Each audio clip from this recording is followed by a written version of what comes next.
ଯେ କେଉଁ ସମୟରେ କାହାର ଦ୍ୱାରା କେଉଁ ଭବିଷ୍ୟତ ବକ୍ତା ଦ୍ୱାରା ପୁଣି ସେ ଆରମ୍ଭ କଲେ ପରମେଶ୍ୱର। ଦେଖିବା ଯେ ଏକ ପଦରୁ ଏଠି ଉତ୍ତାରେ ହାଗର ଭବିଷ୍ୟତ ବକ୍ତା ଓ ଇଦର ପୁତ୍ର ଜିଖରିୟ ଏହି ଭବିଷ୍ୟତ ବକ୍ତା ମାନେ ଜିହୁଦା ଓ ଜେରୁସାଲେମ ସ୍ଥିତ ଜିହୁଦୀୟ ମାନଙ୍କର ନିକଟରେ ଭବିଷ୍ୟତ ବାକ୍ୟ ପ୍ରଚାର କଲେ। ଭବିଷ୍ୟତ ବାକ୍ୟ ପ୍ରଚାର ହେଲା ଆଉ ସେମାନେ ଇସ୍ରାଏଲର ପରମେଶ୍ୱରଙ୍କ ନାମରେ ସେମାନଙ୍କ ନିକଟରେ ଭବିଷ୍ୟତ ବାକ୍ୟ ପ୍ରଚାର କଲେ। ଭବିଷ୍ୟତ ବାକ୍ୟ ପ୍ରଚାର କରାଗଲା ଆଉ ସେ ଭବିଷ୍ୟତ ବାକ୍ୟ କିଏ ପ୍ରଚାର କଲେ? ହାଗର ଭବିଷ୍ୟତ ବକ୍ତା ଆଉ ଇଦର ପୁତ୍ର ଜିଖରିୟ। ଯେତେବେଳେ ସେ ଭବିଷ୍ୟତ ବାକ୍ୟ ପ୍ରଚାର ହେଲା ତ ସେ ପୁଣି ଥରେ ସେ ଗୃହକୁ ନିର୍ମାଣ କରିବାକୁ ଲାଗିଲେ ଆଉ ପରମେଶ୍ୱରଙ୍କର ଭବିଷ୍ୟତ ବକ୍ତା ମାନେ ସେମାନଙ୍କର ସଙ୍ଗେ ଥାଇ ସେମାନଙ୍କର ସାହାଯ୍ୟ କଲେ। ପରମେଶ୍ୱରଙ୍କର ଭବିଷ୍ୟତ ବକ୍ତା ମାନେ ତାଙ୍କର ସହିତ ଥିଲେ ଆଉ ତାଙ୍କୁ ସାହାଯ୍ୟ କଲେ ଆଉ ସେଇ ପରମେଶ୍ୱରଙ୍କର ଗୃହ ପୁଣି ଥରେ ନିର୍ମାଣ ହେବାକୁ ଚାଲୁଥିଲା। ହେଲେ ଦେଖନ୍ତୁ ଏଇ ଜାଗାରେ ପୁଣି ଥରେ କଣ ହେଇଛି ଯେ ପରମେଶ୍ୱରଙ୍କର ଯୋଉ ମନ୍ଦିର ଯୋଉ ଭଙ୍ଗା ଯାଇଥିଲା ତ ସେଇ ବିଷୟକୁ ପୁଣି ଥରେ ପୁନର୍ନିର୍ମାଣ କରାଯାଉଅଛି। ହାଲେଲୁୟା। ପରମେଶ୍ୱରଙ୍କର ଯୋଜନା ଯୋଉଟା ଈଶ୍ୱରଙ୍କର ଯୋଜନା ଯୋଉଟା କି କେବେ ବି ବିଫଳ ହୁଏ ନାହିଁ। ଆଜି ଦେଖୁ ଯେ ପରମେଶ୍ୱରଙ୍କର କାଲି ଆମେ ଦେଖୁଥିଲା ଯେ ମୁଁ କହୁଥିଲି ଯେ ଅନେକ ଜାଗାରେ ଅନେକ ସ୍ଥାନରେ ପରମେଶ୍ୱରଙ୍କର ମନ୍ଦିରକୁ ଭଙ୍ଗା ଯାଉଛି। ଦୁଷ୍ଟାତ୍ମା ଅନ୍ଧକାର ଶକ୍ତି ମାନେ କାର୍ଯ୍ୟ କରୁଅଛନ୍ତି ଆଉ ମଣ୍ଡଳୀରୁ ବିଶ୍ୱାସୀ ମାନେ ଆମର ଶରୀର ଆମର ଅଂଶ ମାନେ ସେମାନେ ଚାଲି ଯାଉଅଛନ୍ତି। ହେଲେ ପରମେଶ୍ୱରଙ୍କର ଯୋଜନା ଯୋଉଟା କି ସମସ୍ତେ ମଣ୍ଡଳୀରେ ସଂଯୁକ୍ତ ହେବେ ଆଉ ସମସ୍ତେ ଈଶ୍ୱରଙ୍କର ସନ୍ତାନ ହେବେ ଆଉ ମଣ୍ଡଳୀକୁ ଉଠାଯିବା।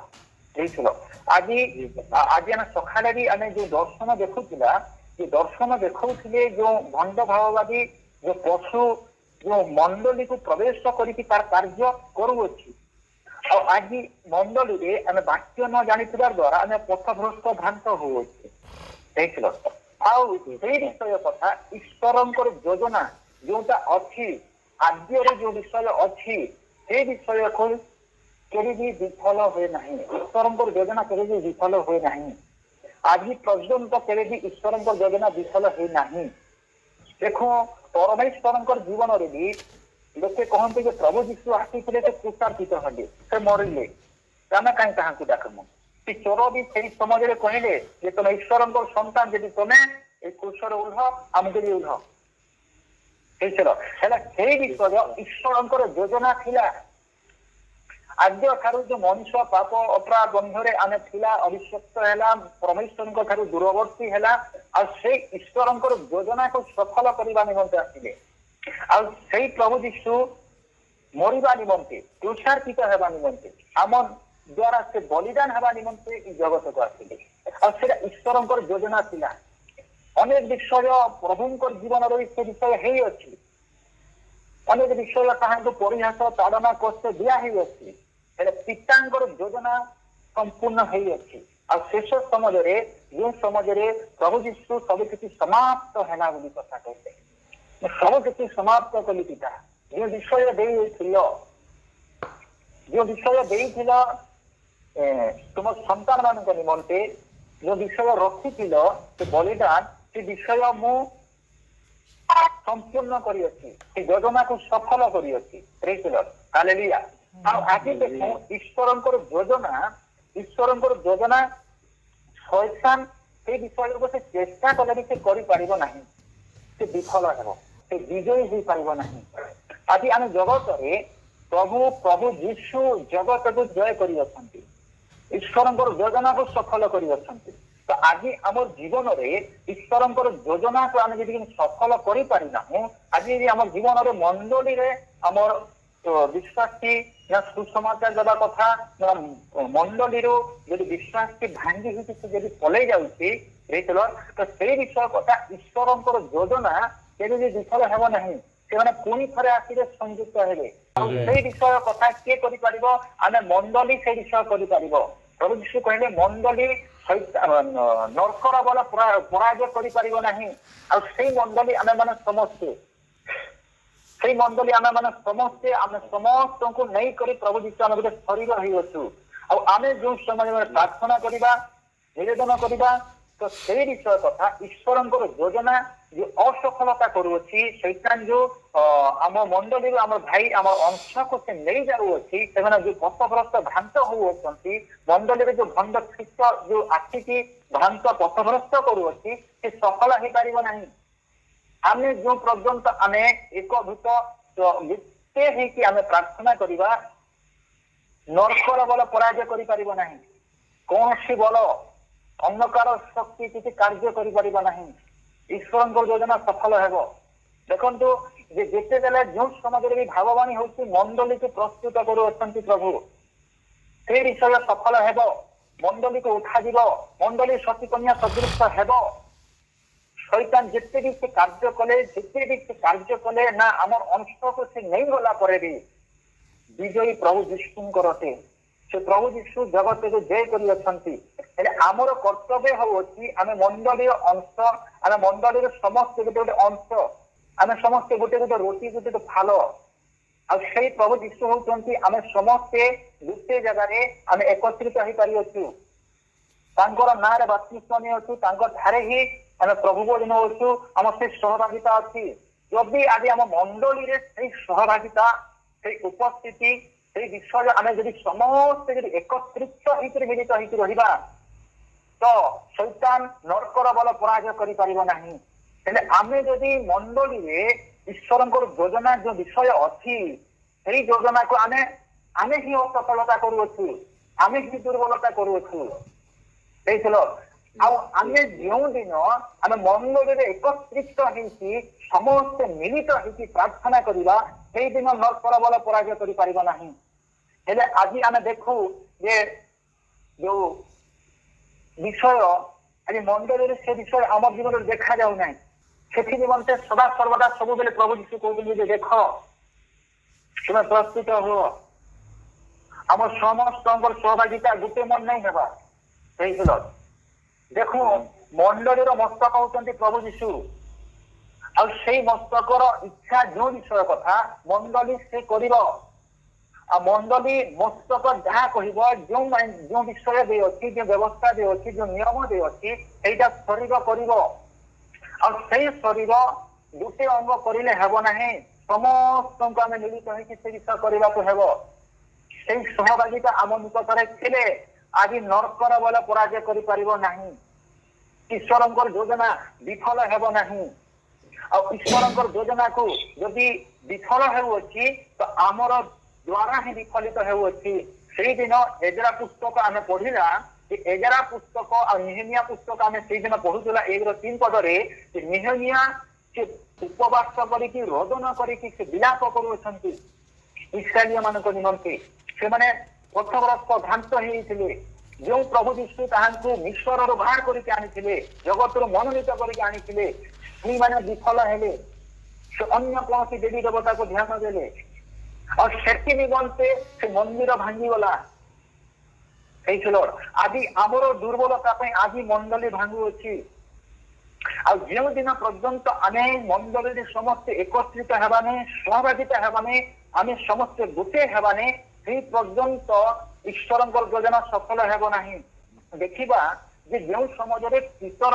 सॉरी पाउल को जिते बेले पत्थर मरा गला से मरी जाइए देखिले से समाज समस्त हस्त धरिकी मिलित होती प्रार्थना करें जो समाज पाउल सॉरी पीतर कारागार थे समाज समस्त गोटे गृह एकत्रित होती एक मन प्रार्थना करुले दिन से कारागार रखी पारा नहीं पीतर को से दिन से कारागार भूमिकंप होगा पीतर से जगह बाहर के आसिले आज आम मंडली समस्ते एकत्रित होगा समस्ते हस्त धरी धरी जदि आम समस्ते गोटे मन सहित एकत्रित रही आम प्रार्थना करवा ईश्वर योजना को आम सफल कर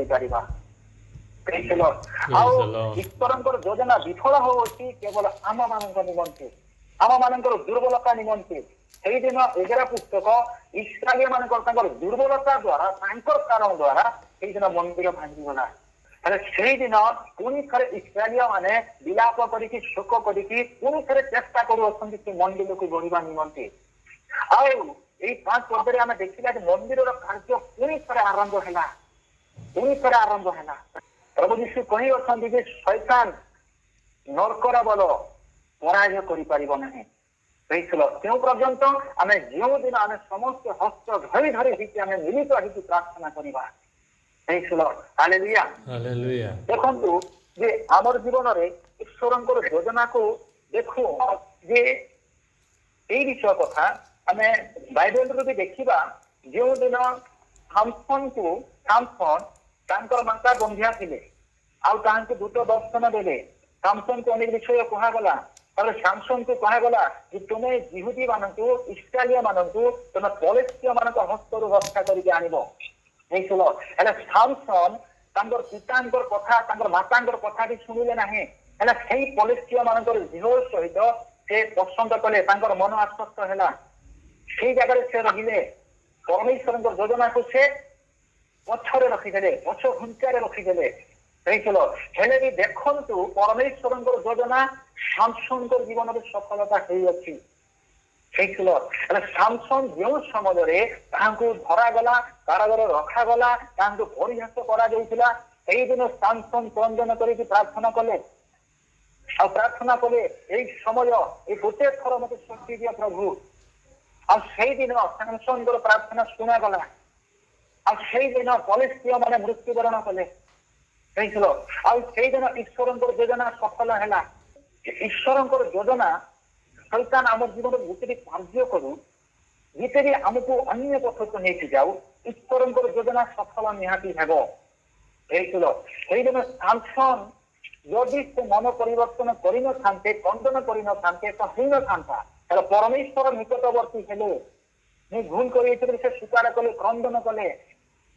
ଆଉ ଏଇ ଗୋଟେ ଥର ମତେ ସୁଯୋଗ ଦିଅ ପ୍ରଭୁ, ଏଇ ଗୋଟେ ଥର ମତେ ସେ ବଳ ଦିଅ, ସେ ଶକ୍ତି ଦିଅ, ମୁଁ ତୁମର କାର୍ଯ୍ୟ କରିବି, ତୁମର ସେଇ ଯୋଜନାକୁ ମୁଁ ସଫଳ କରିବି। ଆଉ ସେଇଦିନ ସାମସନଙ୍କ ଜୀବନରେ ସେ ବିଷୟ ସଫଳତା ହେଇପାରିଥିଲା। ଆଜି ଯଦି ମଣ୍ଡଳୀରେ ଯଦି ଭଣ୍ଡ ଖ୍ରୀଷ୍ଟ ଯଦି ପ୍ରବେଶ କରିଅଛି, ପ୍ରବେଶ କରି ସାରିଲାଣି, ସେ ଯଦି କାର୍ଯ୍ୟ କରୁଅଛି, ତ ଯେଉଁ ବିଶ୍ୱାସୀ ମାନେ ନା ଯେଉଁ ପ୍ରଭୁଙ୍କର ଦାସ ଦ୍ୱାରା ସେ ବିଷୟ ହେଉଅଛି, ସେଇ ବିଷୟକୁ କେଉଁମାନେ କରିପାରିବେ? ଯେଉଁଦିନ ମଣ୍ଡଳୀ ମାନେ ଏକତ୍ରିତ ହେଇକି ପ୍ରାର୍ଥନା କରିବେ, ଏକତ୍ରିତ ହେବେ, ଏକ ମନ ଏକ ଚିତ୍ତରେ ପ୍ରଭୁଙ୍କ ନିକଟରେ ଆରାଧନା କରିବେ, ଗୁହାରି କରିବେ, ସେଇଦିନ ସେମାନେ ବି ରକ୍ଷା ପାଇବେ। ସେଇଥର ଆଉ ଈଶ୍ୱରଙ୍କର ଯୋଜନା ସଫଳ ହେବ। ଆଉ ସେମାନେ ସେ ସତୀ କନ୍ୟା ମଣ୍ଡଳୀରେ ସଂଯୁକ୍ତ ହେବେ। ଦାଉଦଙ୍କର ଜୀବନରେ ବି ସେ ବିଷୟ ହୋଇଥିଲା, ସଲମନଙ୍କ ଜୀବନରେ ସେ ବିଷୟ ବି ହୋଇଥିଲା। ହେଲେ ଈଶ୍ୱରଙ୍କର ଯୋଜନା ଯେଉଁ ବିଷୟ କଥା ଆପଣ ମାନଙ୍କୁ ଗୋଟେ କଥା କହିବାକୁ ଚାହେଁ ଯେ ଆମକୁ ଯେଉଁ ବିଷୟ ଦେଇଅଛନ୍ତି, ଆମର ସମସ୍ତଙ୍କର ଗୋଟେ ଗୋଟେ ପ୍ରଭୁଙ୍କର କିଛି କିଛି ଗୋଟେ ଗୋଟେ ଯୋଜନା ଅଛି। ସମସ୍ତଙ୍କର ବ୍ୟକ୍ତିଗତ ଗୋଟେ ଗୋଟେ ଯୋଜନା ଅଛି। କାହାକୁ ପରମେଶ୍ୱର ତାଙ୍କୁ ଦାସ କରିବାକୁ ମନୋନୀତ କରିଅଛନ୍ତି, କାହାକୁ ଭାବବାଣୀ କହିବା ନିମନ୍ତେ, କାହାକୁ ପରଭାଷା କହିବା ନିମନ୍ତେ, କାହାକୁ ବାକ୍ୟ ଭାଙ୍ଗିବା ନିମନ୍ତେ, ସମସ୍ତଙ୍କୁ ଅନେକ ଅନେକ ବିଷୟ তিনি ଆମକୁ ଦେଇଅଛନ୍ତି। ସେ ବିଷୟ ଆମକୁ କରିବା ନିମନ୍ତେ ଦେଇଅଛନ୍ତି। ଅନେକ ପ୍ରଭୁଙ୍କର ଦାସମାନଙ୍କୁ କୁହାଯାଇଛି ଯେ ଦେଖ ମୋ ନିମନ୍ତେ ତମେ କାର୍ଯ୍ୟ କରିବ। ପ୍ରଭୁଙ୍କର ଦାସମାନେ ସବୁ ଘର ଦ୍ୱାର ଛାଡ଼ିକି ଏଇଠି ସେମାନେ କାର୍ଯ୍ୟ କରିଅଛନ୍ତି। ହେଇଥିଲ ଆଜି ଆମେ ବିଶ୍ୱାସୀ ମାନେ ବି ଯଦି ହୋଇଅଛୁ, ପରମେଶ୍ୱରଙ୍କର ଯୋଜନା ଆମ ନିକଟରେ ବି ଅଛି। ଆପଣ ମାନେ ପଚାରନ୍ତୁ ଯେ ପରମେଶ୍ୱର ମୁଁ ତୁମ ନିକଟକୁ ଆସିଲି, ମୋ ଠାରେ କେଉଁ ଯୋଜନା ତୁମର ଅଛି? ଦେଖୁ ଆଜି ଆମେ ମଣ୍ଡଳୀରେ ସଂଯୁକ୍ତ ହେଲା, ସେଇ ସତ୍ୟତାକୁ ଜାଣିଲା, ସେଇ ସତ୍ୟ ପ୍ରଭୁ ଯୀଶୁଙ୍କୁ ଜାଣିଲା, ଆଜି ଆମେ ଗ୍ରହଣ କରିଅଛୁ। ତ ଆମେ ଯେଉଁ ସତ୍ୟତା ବିଷୟ ଜାଣିଅଛୁ, ଆମର ପଡ଼ୋଶୀ, ଆମର ଘରେ, ଆମର ପରିବାରରେ, ଆମର ଗାଁରେ, ଆମ ସମ୍ପର୍କ ଲୋକରେ ଆମେ ସାକ୍ଷୀ ହେବା। ସାକ୍ଷୀ ହେବା ଆମେ ସେ ପ୍ରଭୁ ଯୀଶୁଙ୍କର ବିଷୟ, ସେ ସତ୍ୟତା ବିଷୟକୁ କହିବା। ଆମେ ଯେଉଁ ପର୍ଯ୍ୟନ୍ତ ଆମେ ମଣ୍ଡଳୀରେ ଏକତ୍ରିତ ହେବା ନାହିଁ, ସେଇ ପର୍ଯ୍ୟନ୍ତ ସେ ସମାଚାର ପ୍ରଚାରିତ ହେବ ନାହିଁ। ଆମେ ଯେଉଁ ପର୍ଯ୍ୟନ୍ତ ମଣ୍ଡଳୀରେ ଯେଉଁ ବିଷୟ କଥା ହେଉଅଛି, ଦେଖନ୍ତୁ ଆଜି ଯଦି ମତେ କହିଲେ ଯେ ନାଇଁ ମଣ୍ଡଳୀରେ ଉପବାସ ପ୍ରାର୍ଥନା କରାଯିବ, ତ କରାଯିବ, ତାହେଲେ ଆମେ ସମସ୍ତେ ମିଳିତ ହେଇକି ଉପବାସ ପ୍ରାର୍ଥନା କରିବା।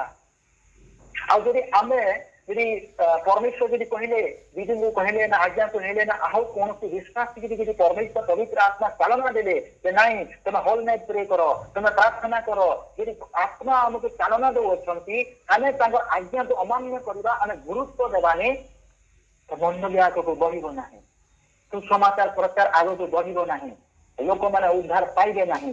ଆଉ ଆମେ ପ୍ରାର୍ଥନା କରୁଥିବା କେବେ ବି ସଫଳ ହେବ ନାହିଁ। ଆମେ ଯେଉଁ ପର୍ଯ୍ୟନ୍ତ ଏକତ୍ରିତ, ଏକ ମନ, ଏକ ଚିତ୍ତରେ ହସ୍ତ ଧରା ଧରି ହେଇକି ଆମେ ପ୍ରାର୍ଥନା କରିବା, ସେଇଦିନ ସଫଳ ହେବ। ଗୋଟେ ଜଣ ବ୍ୟକ୍ତି ପ୍ରାର୍ଥନା କଲେ ହେବ ନାହିଁ, ଆମେ ସମସ୍ତେ ମିଳିତ ହେଇକି ହେଲେ ଯାଇକି ଆମେ ଗୋଟେ ଶରୀର ହେଇପାରିବା, ତାପରେ ଯାଇ ଆମେ ସଫଳ ହେଇପାରିବା। ତ ଈଶ୍ୱରଙ୍କର ଯୋଜନାକୁ ଆମେ ସଫଳ କରିବା। ଆମ ହସ୍ତରେ ସବୁ କିଛି ବିଷୟ ଅଛି, ଦେଇ ଅଛନ୍ତି, ହେଲେ ଆମକୁ ଜୀବନରେ ଯେଉଁ ବିଷୟ କଥା ଅଛି, ଆମ ଶାରୀରିକ, ଆମ ଜାଗତିକ, ଆମ ପରମ୍ପରାକୁ, ଆମର ନୀତି ନିୟମ ଆମେ ପ୍ରଭୁ ଯୀଶୁଙ୍କୁ ଶିଖେଇଥାଉ। ଆମେ ପ୍ରଭୁ ଯୀଶୁଙ୍କୁ ଆମର ନିୟମ ଶିଖେଇଥାଉ, ଆମର ବ୍ୟବସ୍ଥା ଶିଖେଇଥାଉ। ଏଥିପାଇଁ ପ୍ରଭୁ ଯୀଶୁ କହନ୍ତି ଭାବବାଣୀ ଦ୍ୱାରା ଯେ ମୁଁ ତୁମକୁ ମନୋନୀତ କରିଅଛି ନା ତମେ ମତେ ମନୋନୀତ କରିଅଛ। ତ ଆମେ ସେଇ ସମାଜରେ, ଆମର ଯୋଉ ସମାଜରେ ଦୁଃଖ ସମସ୍ୟା ଯେଉଁ ସମାଜରେ ଆସେ, ଗୋଟେ ପରୀକ୍ଷା ଆସେ, ଆମେ ସେଇ ସମାଜରେ ଆମର ନିୟମ, ଆମର ବ୍ୟବସ୍ଥାକୁ ସଫଳ କରୁ। ମଣ୍ଡଳୀ ବିଷୟକୁ ଆମେ ପରିତ୍ୟକ୍ତ କରିଦେଉ। ତ ଆମେ ମଣ୍ଡଳୀରେ ନ ରହିଲେ, ମଣ୍ଡଳୀରେ ସେ ସହଭାଗିତାରେ ନ ରହିଲେ, ଆମେ ସମସ୍ତ ହସ୍ତ ଧରା ଧରି ହେଇକି ପ୍ରାର୍ଥନା ନ କଲେ ଈଶ୍ୱରଙ୍କର ଯୋଜନା ସଫଳ ହେବ ନାହିଁ। ମୋର ଭାଇ ଭଉଣୀ ମାନେ, ଆମେ ଯେଉଁ ପର୍ଯ୍ୟନ୍ତ ମଣ୍ଡଳରେ ସଂଯୁକ୍ତ ହେବା, ଏକତ୍ରିତ ହେବା, ଗୋଟେ ଶରୀର ହେବାର ପ୍ରାର୍ଥନା କରିବା, ସେଇଦିନ ନରକର ବଳ ପରାଜୟ କରିପାରିବ ନାହିଁ। ହାଲେଲୁୟା। ପ୍ରଭୁ ଯୀଶୁ ଜୟ କରିଅଛନ୍ତି, ଜଗତକୁ ବିଜୟୀ ହେଇ ଅଛନ୍ତି। ଆଉ ସେଇ ପ୍ରଭୁ ଯୀଶୁ ହଉଛନ୍ତି ମଣ୍ଡଳୀର ମସ୍ତକ। ମଣ୍ଡଳୀର ମସ୍ତକ ଯାହା କହେ ଶରୀର ସେଇ ବିଷୟ କରିବାର ଅଛି। ପୁରୁଷ ହଉଛନ୍ତି ମସ୍ତକ। ପୁରୁଷ ଯେଉଁ ବିଷୟ କଥା କହିବ, ସ୍ତ୍ରୀ ସେଇ ବିଷୟ କଥା ମାନିବ, ତାର ଅନୁସାରେ, ତା ଇଚ୍ଛା ଅନୁସାରେ ସେ ବିଷୟରେ ଚାଲିବ। ମସ୍ତକ ଯେଉଁ ବିଷୟ କଥା କହିବ ସେଇ ବିଷୟ ମାନିବା କଥା ଜରୁରୀ। ଆଉ ଯଦି ମସ୍ତକ କଥା କହୁଅଛି, ଆମର ବୁଦ୍ଧି କଥା କହୁଅଛି, ଯଦି ଆମର ହସ୍ତ, ଆମର ଗୋଡ଼କୁ ଯଦି ଅଲଗା କିଛି କରିବା, କଣ କୁହାଯିବ? ଆମେ ପାଗଳ। ଆମର ମାଇଣ୍ଡରେ ଯଦି କିଛି କୁହାଗଲା ଯେ ଆମେ ସେ ବିଷୟକୁ ନ କରିକି ଆମେ ଅଲଗା ବିଷୟ ଯଦି କରିବା, ତ ତାକୁ କଣ କୁହାଯାଏ? ପାଗଳ ବୋଲିକିରି କୁହାଯାଏ। ହାଲେଲୁୟା। ସେଇ ବିଷୟ ଆମ ମାନଙ୍କୁ ଦେଇନାହାନ୍ତି। ଆମକୁ ଈଶ୍ୱରଙ୍କ ସନ୍ତାନ ଯୋଗ୍ୟତା ଦେଇଅଛନ୍ତି, ପୁତ୍ରତର ଅଧିକାର ଦେଇଅଛନ୍ତି, ଆମକୁ ପବିତ୍ର ରାଜକୀୟ ବର୍ଗ ଆମକୁ କରିଅଛନ୍ତି।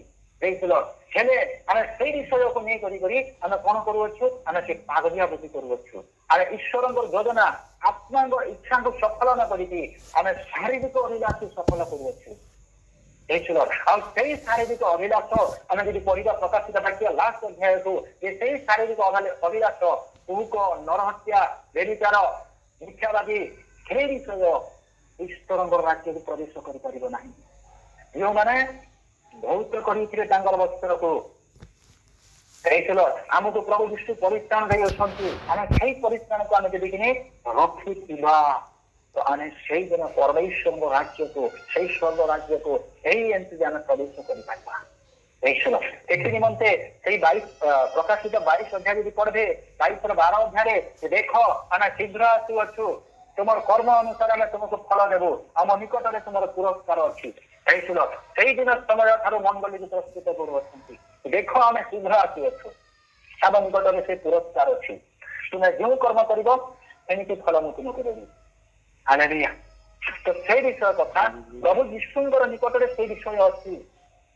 ହାଲେଲୁୟା। ତ ଈଶ୍ୱରଙ୍କର ଯୋଜନାକୁ ଆମେ ସଫଳ କରିପାରିବା ଯେ ଆମେ ଯେଉଁ ପର୍ଯ୍ୟନ୍ତ ମନ୍ଦିରରେ ଏକତ୍ରିତ, ଗୋଟେ ସହଭାଗିତା। ଦେଖୁ ଆଉ ଗୋଟେ ବିଷୟରେ ପାଉଲ କହିଲେ, ଗୋଟିଏ ଶରୀରର ଗୋଟେ ଅଂଶ ଯଦି ହେଡ୍ ପେନ୍ ହେଲା ନା ଗୋଡ ବ୍ୟଥା ହେଲା, ଆମ ଶରୀରର ସମସ୍ତଙ୍କୁ କଷ୍ଟ ଲାଗେ। ତ ଆମେ ମଣ୍ଡଳୀରେ ଯଦି କିଛି ବି ଯଦି ହେଲା, କାହାର ପ୍ରତି, କାହାର ପରିବାର ପ୍ରତି ଆମକୁ ସେହିପରି କଷ୍ଟ ଲାଗିବା କଥା। ତାପରେ ଆମେ ସମସ୍ତେ ଗୋଟେ ଶରୀରରେ ଅଛୁ, ସେ ସହଭାଗିତାରେ ଅଛୁ। ମଣ୍ଡଳୀକୁ ଯେଉଁ ବିଷୟ କଥା କୁହାଗଲା, ମସ୍ତକ ଯାହା କହିଲେ, ପ୍ରଭୁ ଯୀଶୁ ଯେଉଁ ବିଷୟ କଥା କହିଲେ, ଆମେ ଯଦି ତାଙ୍କର ଅନୁସାରେ ଯଦି କାର୍ଯ୍ୟ କରିବା, ତାହେଲେ ବିଜୟୀ ହେବା। ହାଲେଲୁୟା। ଆଉ ଆମେ ଅନେକ ଜାଗାକୁ ଯାଇକି ସମାଚାର ଦେଇପାରିବା, ସାକ୍ଷୀ ହେଇପାରିବା, କହିପାରିବା। ହାଲେଲୁୟା। ଆଜି ମଣ୍ଡଳୀରେ ସେଇ ବିଷୟ ନ ହୋଇଥିବା କାରଣ ଦ୍ୱାରା ଆଜି ଶୈତାନର ବଳ କାର୍ଯ୍ୟ କରୁଅଛି। ଶୈତାନର ବଳ କାର୍ଯ୍ୟ କରୁଅଛି। ବିଶ୍ୱାସୀ ମାନେ ଭ୍ରାନ୍ତ ହଉଛନ୍ତି, ପଥଭ୍ରଷ୍ଟ ହଉଛନ୍ତି। ମଣ୍ଡଳରେ ଶୈତାନ ବି ପ୍ରବେଶ କରିଯାଉଛି। ହେଲେ ବାକ୍ୟରେ ଲେଖାଯାଏ ଯେ ନରକର ବଳ ପରାଜୟ କରିପାରିବ ନାହିଁ। ହାଲେଲୁୟା। ଯେଉଁଦିନ ଆମେ ସମସ୍ତେ ଏକତ୍ରିତ ହେଇକି, ଏକ ଚିତ୍ତରେ ହସ୍ତ ଧରା ଧରିକି ଆମେ ପ୍ରାର୍ଥନା କରିବା, ଏକତ୍ରିତ ହେଇକି ଗୋଟେ ଶରୀର ହେବା, ସେଇଦିନ ନରକର ବଳ ପରାଜୟ କରିପାରିବ ନାହିଁ। ହାଲେଲୁୟା। ହାଲେଲୁୟା। ଈଶ୍ୱରଙ୍କର ଯୋଜନା କେବେ ବି ବିଫଳ ହେବ ନାହିଁ। ଈଶ୍ୱରଙ୍କର ଯୋଜନା କେବେ ବି ବିଫଳ ହେବ ନାହିଁ। ଶୈତାନ ଶକ୍ତି ଯାହା ବି କାର୍ଯ୍ୟ କରୁ, ଅନ୍ଧକାର ଶକ୍ତି ଯେଉଁ ବିଷୟ ବି କାର୍ଯ୍ୟ କରୁ, ମଣ୍ଡଳୀକୁ ପ୍ରବେଶ କରିଲେ ବି ଈଶ୍ୱରଙ୍କର ଯୋଜନା କେବେ ବି ବିଫଳ ହେବ ନାହିଁ। ଈଶ୍ୱରଙ୍କର ଯୋଜନା ସଫଳ ହେବ। ଆଉ ପ୍ରଭୁ ଯୀଶୁ ଆସିବେ ଆଉ ସେ ମଣ୍ଡଳୀକୁ ଉଠେଇକି ନେଇକି ଯିବେ। ଆଉ ପ୍ରଭୁ ଯୀଶୁ ମଣ୍ଡଳୀକୁ ଶକ୍ତି କନ୍ୟା ସଦୃଶ ଗୋଟେ କ୍ଲିନ ପାତ୍ର ଚାହାନ୍ତି ଆଉ ତାହାକୁ ହିଁ ବିବାହିତ ହେବେ।